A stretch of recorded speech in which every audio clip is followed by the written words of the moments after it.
Art of language. Metonymy. A figure of speech where a name of one thing is replaced by a name of something else that is closely associated with it. The key words here are close association. Metonymy is a great tool that will make your writing a lot more interesting. Here are some examples. The pen is mightier than the sword. Lend me your ear. Let me give you a hand. The name Silicon Valley is also a metonymy. Here the name is based on the association of a place to the people in the technology industry. Most of Silicon Valley will be there to witness the launch. We know that metaphors also bring about a comparison between two things. A metonymy builds the relation on the grounds of the close association. For example, the crown, which represents the monarchy. There is a symbolic link between the crown and the people who wear it.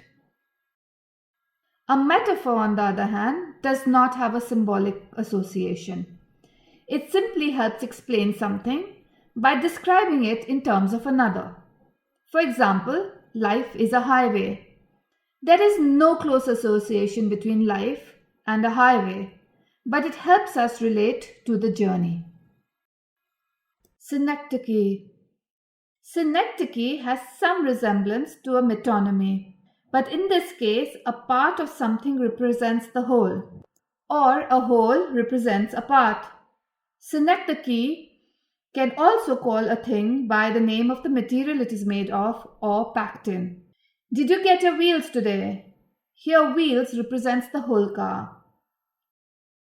In a metonymy, on the other hand, the words we use to describe another thing is closely linked to that particular thing but not a part of it. The word sweat can refer to the hard work someone puts in. Synecdoche. Part represents the whole. For example, the word bug often represents all kinds of insects.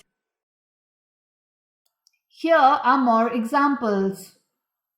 She is the breadwinner of the family. Can you get me a Coke? I cannot read without glasses. Oxymorons. These are often described as contradiction in terms, such as calling someone pretty ugly or something being an open secret. Simply, an oxymoron is a figure of speech that puts together two terms that usually oppose one another. The most common combines an adjective with a noun.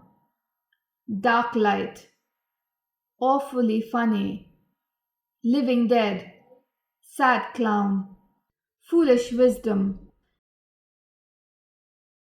Does that make sense?